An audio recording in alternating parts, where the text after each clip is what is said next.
Welcome back to the Always Right podcast. I'm author Carissa DeLay, and this is my co-host. Jamie Vendera, behaving. Behaving. Yes, this is take 3. We shall not discuss take 2. Yes. Well, take 1 was really cool because we got to pre-test what we're going to record next week with editor Rich Daglish, and that's exciting. Yes. Yes, love Rich. What an amazing editor. Yeah, I'm excited to hear some of his answers to the questions we ask him and stuff. But this week we're talking children's books, plural. Books, bookies, whatever. Books. Yeah. No bookies. Yeah. All right. So this is kind of cool because this is like a duplication of talents, because you not only have to write in certain aspects, your writing isn't as weighted, and then you have to add in illustrations typically with most children's books, unless you get into like the middle age, bracket, or the young adult, which young adult for me I don't think of that as a children's book. Yeah, not really, because I mean, I think of Harry Potter and stuff like that, or even a lot of Anne McGee's books are YA. Some of the stuff I write, like the Spitfire books are YA. But we're talking overall, the illustrated books. You said something earlier before this. You're like graphic novels, and I thought, these are graphic novels for kids.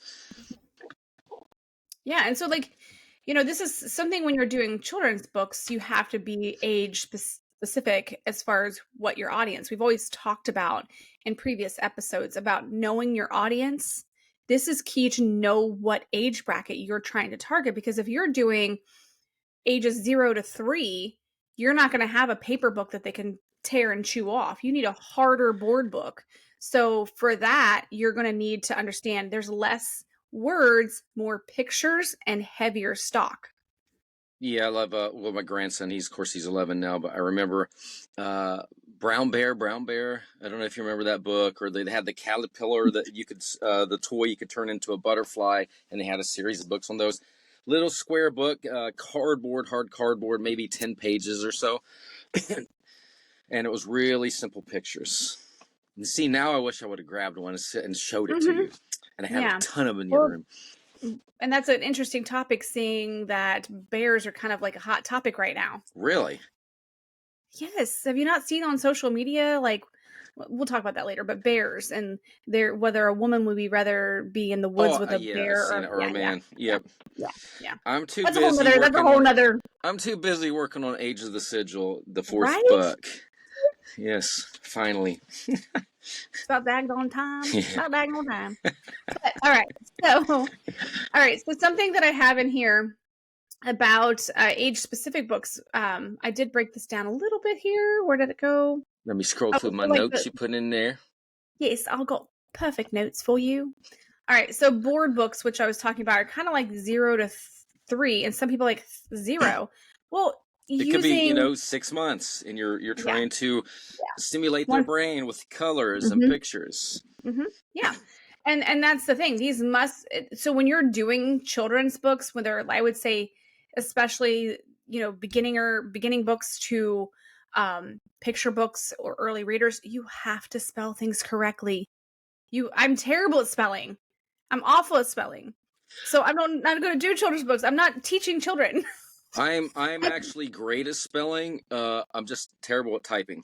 Or text to touch. Well, listen to me. I mean, what do you expect? Talk to text is what I'm trying to say. Yes. Making sure the images aren't too busy. That would be something to consider when you're illustrating. Making sure that the illustrations go with whatever words you're putting in. Typically, the guideline for no kitties. My kitties are trying to literally be in my window right now. If you have a guideline for no kitties, I need to know it so I can fan out. Yeah, stop letting them in. You keep letting them in. The new one showed up yesterday. Why am I not surprised? And it let me pet it. So okay, we talked about this in the public domain episode. You just need to write millions of cats. Yes. All right. Okay. Back to the subject at hand here. Make sure no loose pieces. You see those books where they have like the interactive stuff, like the touching and things. Make sure that's in there very good. There's all these little things you have to consider. It's not just like write a children's book and put it out. you have to consider what your age genre is. So illustrations, smaller pieces, things like that. But there is a guideline. Typically, board books, which are those under 3 books, are about 15 pages, I think. I think they're about Yeah, they're uh, pretty small. they're pretty small. They're mostly images. That's the illustration is more weighted than the words in books like that Now, I because you're mean, you researched this, so I don't know. You correct me, but at that age, what about gender topic? Is that as important, or is that little later on, like 4 to 10 or whatever? yeah, that's a little later when it comes to like because when you're doing the smaller ones, those are basics like apples and like flowers. You're learning conceptual things to introduce Conceptuals. conceptuals. Yeah. Bond, James Bond. James Bond. Bond, Those conceptual. 7. Right. Yeah, so they're more basic images. You for brain development wise, you don't want to have something that's super busy because the eye's not going to catch all that. So you want bigger, bolder, basic stuff when you see more children's books like that. So keep that in mind that you're not going to.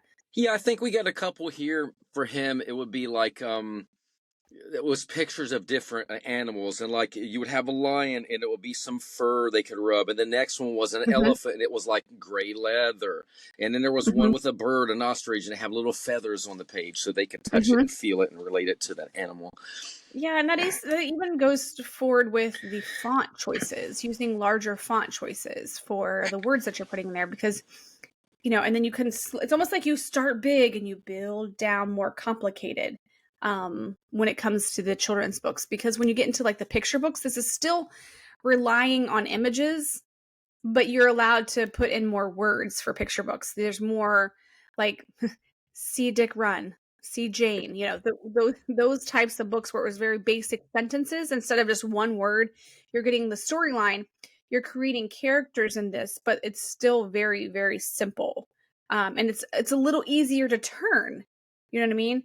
So they're a heavier weighted paper versus a cardstock board, like a picture, like the first board books. Board books are more of like you're turning a page board. Yeah, and I kind of remember that. I remember living in Alabama, and maybe it was second or third grade, and reading Dick and Adventures of Dick and Jane, and it was like that square book. It did have that heavy paper.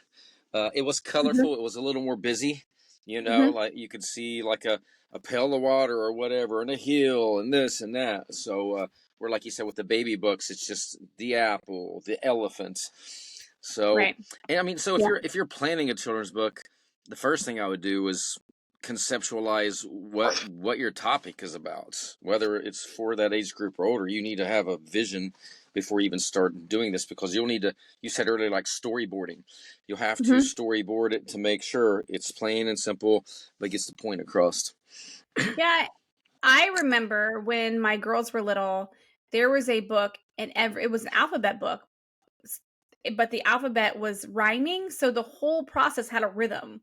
So that's another key factor when you're writing it in a picture book to are you going to make it rhyme? Are you going to make it um like a poetry type situation? Like what are you doing to go through the whole thing? Does that make I don't know if No, that's it definitely makes sense. okay. Yeah, and then so like I said, like it's going to be more turnable because the kids are going to be able to turn. Then they're less likely to eat the pages, so it's going to be a little heavier, almost like a coffee table book where you've got photos Did and you you're just flipping. say they're less likely to eat the pages?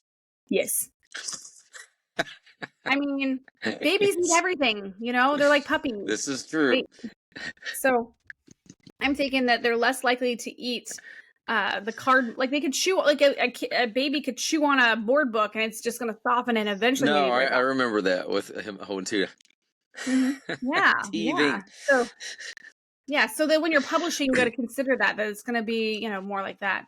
Ooh, we Um, need to write a children's book that has a little teether in the corners, just built into the book. oh, there you go, a teeter book. Yeah, Yes, yeah, there we go. That's going to be our big Vendera publishing book. We're going to co-write that one, Carissa. yes. I can't imagine what our well we could do. We could do a children's book called The Adventures of JDHD. Comes with its own water bottle. I bet you already have a picture I for the do, character. I do, I do. Yeah, I sent that to you. I think I'm going to post it, or at this point, by the time this episode airs, I would have posted it so people can see this character. So yeah. Um, let's see here. I have notes. Do you what you got anything to add? Any storylines I that you? mean, the only thing is, as you do get a little older, I've seen this. Like, are you writing for a gender when you're past a baby book? Because there may be a book for your girls talking, and it's kind of tied in like a need, like boys with baseball. I'm not saying girls can't play baseball, but a lot of times as a kid, that's what I'd see. Like, oh, the boys are playing in the dirt, and the girls, they're I out. played in the dirt. I collected bugs. I got my fingers dirty. My husband, no. See, my husband would need the girls' book then if you're going that way because he doesn't like to get his hands dirty. I don't care to get dirt under my fingernails and go collect a salamander.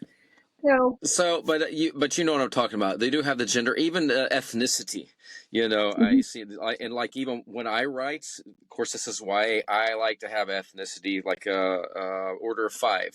We have a wide variety of characters in there because I want it to speak to everybody. So, Mhm. there's things when you're writing, who are you trying to speak to? Of course, overall, you Mhm. want to speak to all children, but is there a Yeah. specific message you're trying to get across? Yeah, I To think the gender one is a very, very sensitive topic because I don't feel like, I mean, you do what you want, yeah, a but lot has changed in this you can't point. pigeonhole that. You can't pigeonhole that, like, especially with when the developing mind to make children think that only this book is for them. I probably Yeah, wouldn't do well, that. no, I don't mean it like that, but like if like I wrote Ages or I wrote Spitfire, and it's for both boys and girls, but the main character is a boy. So if you're a female Right, writer, like I want the main character to be a girl. There's not enough books with right. girls. Pippi Females. Longstocking was out years ago, and I haven't seen. Oh, I love that. Yes, and I love those movies as well, and the books. I read Mhm. all the books. They're like, hey, I need a new female red-haired character to speak to red-haired girls who Mhm. who are like, I wish I had brown hair, to show them like, no, your hair is beautiful. There's nothing wrong with that. So Mhm. looking at like, what is your message? What are you trying to get across? Would that be ginger identity? Could be. I actually didn't even realize that even in Ireland they call them gingers. Really? Yeah, I was listening to I think it was something my husband was watching with Conan O'Brien, and they were talking about gingers. And I because he went over there and that's completely off topic, but still I was like, oh, they call them gingers over there. That's interesting. But anyways, so we talked. So the illustrations is a key factor in children's books. You can have a great storyline that you're creating for your young readers, your early readers, but if the illustrations aren't on point, it may like I don't like because I remember as a kid being a visual person. Certain books, I have no idea what the story was about. Literally no idea. So some of my favorite books were just the pictures. So I personally would pay attention to the visual aspect of the book in a children's book to make sure it grabs kids and like, oh, I want the book. How many kids like know that? Oh, kids aren't going to read the back of the book and be like, oh, I want to read this. Exactly. Even I remember being like 6 or 7 and getting into Mm-hmm. comic books. I remember having this comic about the Submariner, and was my reading wasn't that great at that time, but I didn't care. It was like the pictures led me through the story, so I really kind of knew what it was about because they pulled me in. So Mm-hmm. you want to capture their attention with the pictures first at that age, and then of course keep the words easy, to lead them in. But if they have that short attention, or they're reading through, at least they know as they get to the end, they're like, oh, I see what's happening. Submariner, Mm-hmm. he's fighting this other guy, and blah blah blah, and he wins in the end. And I can Well, explain the comic book without saying, oh, this is what I read. yeah. And that's where it's kind of like, so that 3 to 6 year old and 6 to like, middle school age in there, you're starting to increase the themes. You're creating like larger character development. You could start out with smaller character development. Like there's an author that is local that is a children's book author. She wrote a book about her daughter.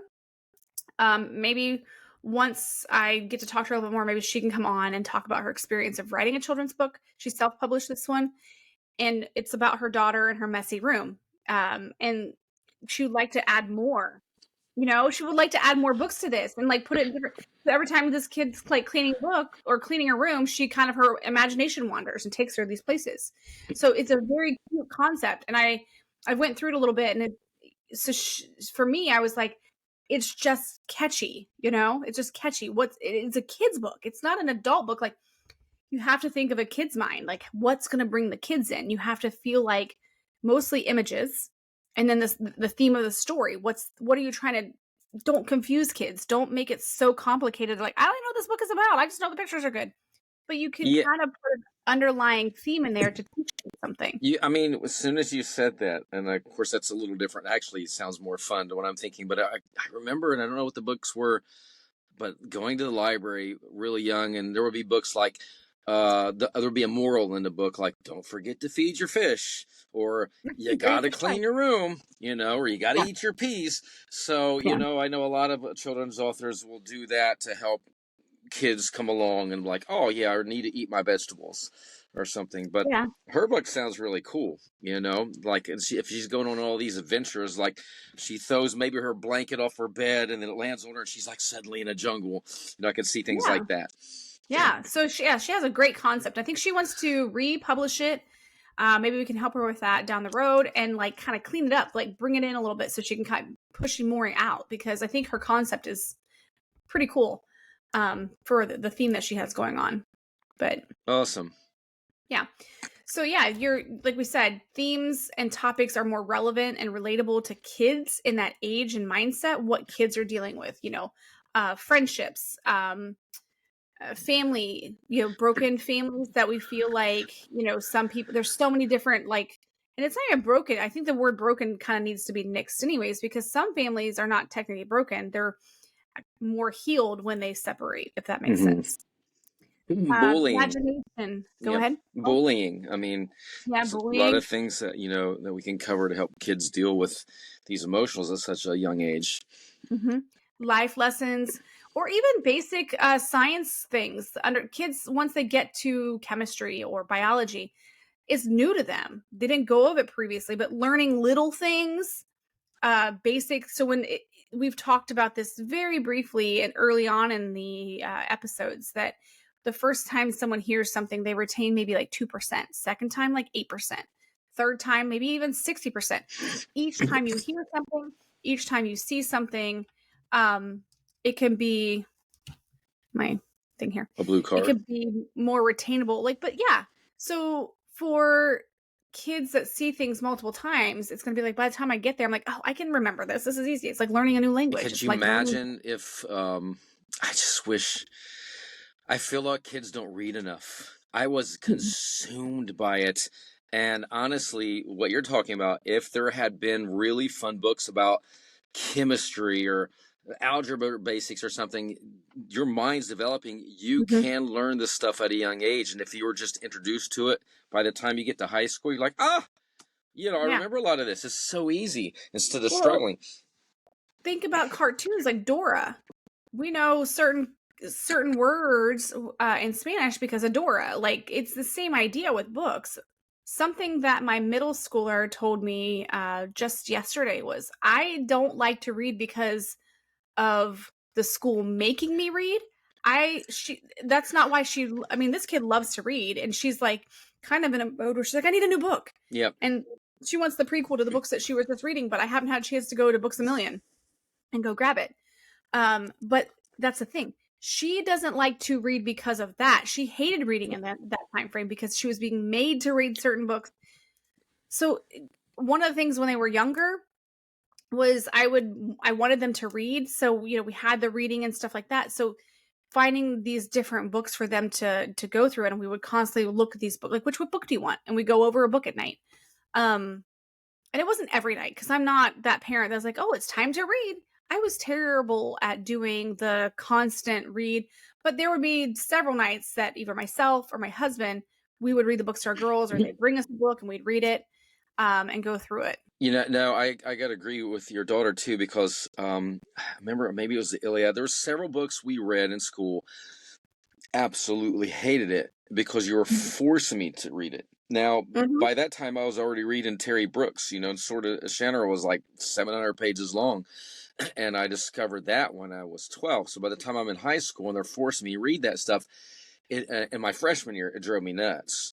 My Mm-hmm. sophomore year, I had an English teacher, and she let us choose our books. So it wasn't like the Mm-hmm. whole group was going to read the same book. It's Right. like, what interests you? And you're going to write a Mm-hmm. book report on it, but I only want you to read what you want to read. Mm-hmm. So I read Yeah. W.C. Fields. I read a biography about him. Why, I don't know, but I loved it. Well, and that's a good point there that you just made about like being able to choose more options. So when you're writing a children's book, the marketing aspect is a little different. You're going to have to collaborate with schools and libraries to kind of create a partnership. You got to be a little bit more active to get your book out to kids. But a lot of times, and in Ohio, I don't know what it is in Florida because my kids are not in that developmental stage of reading. They're like past that. So in Ohio, there was a database that you could enter your book into. And so one of the teachers, she's like, you need to get your Crystal Gate and Four Rivers onto these lists because they're considered young adult. So when middle schoolers have books to choose from, these books can be okayed by the system to be on that list and they could choose that book. So you've got to work and collaborate with those systems to be able to get your book on the list. It's not like, Now yeah. it's also nationwide, and it's JDHD kicking in. The name just slipped me. We will do a podcast just on Mhm. this to help people get Oh with the yeah, pass that's yeah. system. So And I think libraries can order it, and then they. yeah, and I will reach out to one of the teachers that was a part of that, and she can maybe give us some insight how that system works. Oh, we can Um, have a podcast. that's what I'm saying. I'm gonna see if we can get Okay. her on there. Yeah, yeah. Yeah, so there is a database that kids can choose from that are approved through school systems. But Florida's different. Florida kind of stands on its own with its rules and regulations. So I'm not sure if that's how they do that. But even being promoted through like the book fairs and like little events and stuff where kids might even be able to get hands on your books. So, or versus novels are a completely different marketing range. It's a little bit more broader. So a couple things I just want to touch on really quick. Because like I said, in the summers I used to go to the library and just read. And if I got into a book, like there was these, I can't even remember the series. It was like a young James Bond type series. There was a bunch of them. But if I didn't get pulled in the first, half of the first chapter, I tossed it aside. So for me, at that age, it had to be strong. It had to like what's next? So it always, I either had to be really sad. It's like something like my dog died, or like they're hanging on a tightrope, or you're laughing. There's something that just really stirs your emotions. Then I would be hooked. So I need something to grab me right out the gate to make that children's book pop. Yeah. Well, yeah, and that's the thing, like kind of like the rhyming thing. Kids like to rhyme. So if your book's rhyming or something, you know what I mean? Kids aren't going to read like this children's book author I was talking about. Kids aren't going to read a book like you need to clean your room. No, she's basically giving the cleaning the room thing or the messy part of it, but taking this wild imagination from a kid's point of view, like what happens and how they get distracted type thing. Yeah, I also like books that are relatable to me. Like I have a skin disease, and so it's kind of shy.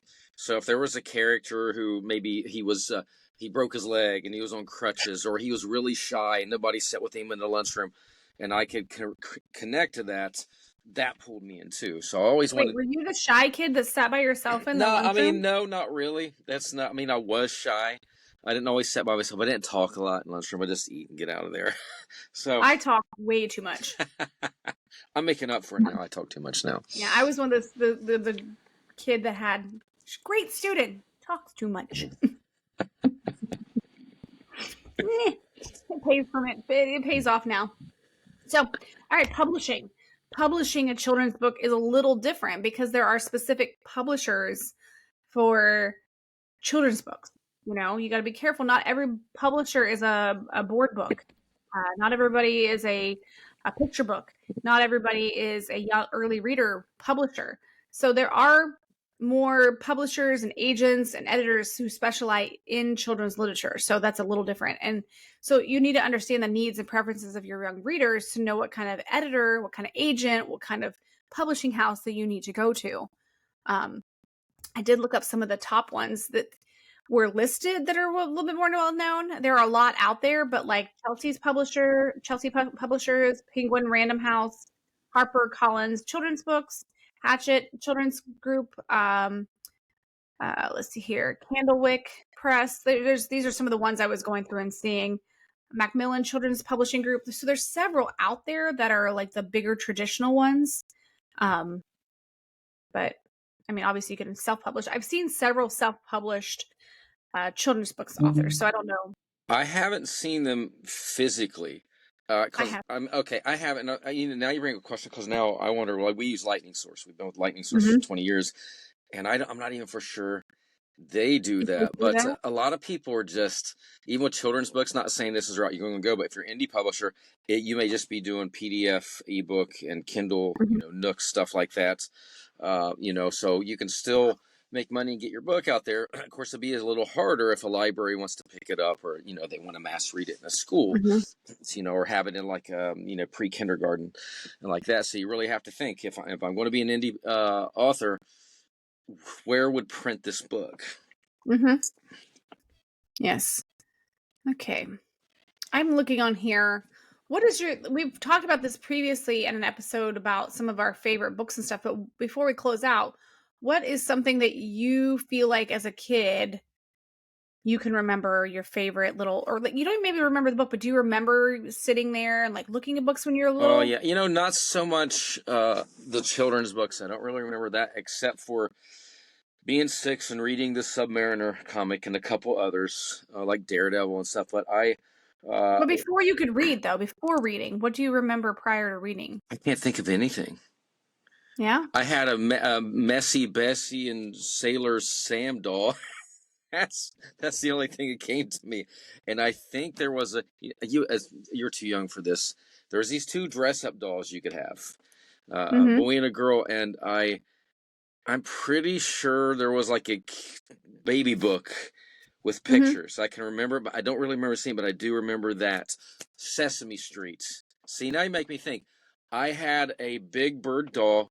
My mom's, I loved it so much, it was dirty, and she threw it in a washer and dryer and destroyed it. And that was the day part of my soul was ripped out of my body, and it's never recovered. But I do remember her having Sesame little Street animosity books. there. Sorry, Mom, I'm just telling the truth. But I do remember Sesame Street books now, because I love it because they're colorful. Yeah, wasn't that the gold? What is the little gold? Oh my gosh! Yes. What is that gold metal? Yes. What is that? It's like on the spine. Yes, I love those books. Yep. There was a Grover one. Sesame Street had tons of those. Yep. There were a lot of the princesses ones. They had a lot of those. Had so many stories. Wow, I can't believe you pulled that memory out of me. Yes, I do remember. You're welcome. Yeah. And that's another. They have the Elmo. Remember the Elmo and the Potty one? Those are like newer ones now. Yeah. But yeah, I remember the Grover one. That was my favorite one to read to Sky when she was growing up, was the monster at the end of this book. Grover was so scared about the monster at the end of the book. So it's like every page, please don't turn the page. And you're like, I'm turning the page, Grover. And like, you're not listening to Grover. He's warning you. There's a monster at the end of this book. And it turns out that Grover's the monster. Oops, sorry, plot twist. Didn't mean to spoil it. You ruined it for me. Why didn't you put up a spoiler alert? Yeah, you're right. So yeah, and that's another thing. Like, how is your book going to be cased?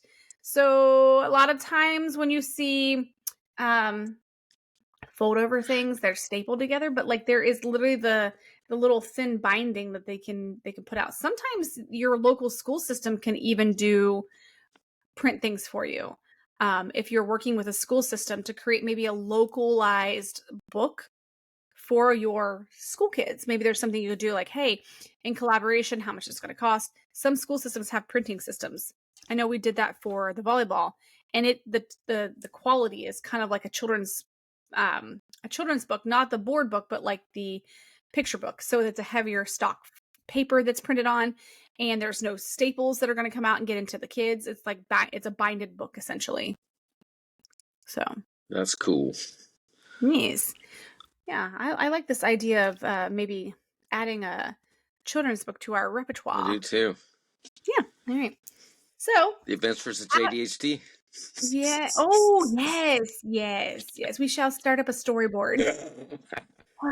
Yes, I will. Yeah, I'm speaking futuristically, but I've already posted that picture of Jamie as the JDHD character. Be interested to see what people think about that. All right. I'm excited. As always. All right. We're going to close out and let you know that if you'd like to follow us and find other ways to find us, you can go to alwaysrightpodcast.com. Click on any of those icons there that we have listed to find out how to listen to us, where to follow us, because we really appreciate that and love you for it. And then also, if you have questions or comments, you can either put those comments in the show that you're listening to, or you can email us directly at alwaysrightpodcast@gmail.com, and we will return you an email, or we might put your comments on there. Speaking of that, something that would be really cool, I would love for our listeners to do, and I would like to start this series. I haven't really said this to you, but forever lines that stuck with you when you were reading a book. That would be something cool. Like, these are the forever lines that our listeners have listened to or that have heard over time being read to, or they've read it. Share those with us, because I'd be like, oh, this one just stuck with me. Like, a lot of times for Twilight, people do the, this is the skin of a killer.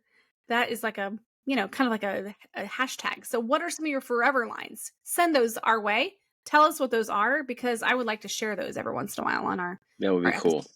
Yeah. All right. So until next time, thank you for listening. This is Jamie Bandera. And I am author Carissa DeLay. I should have said JDHD. Yes. And as always, we want you to always write.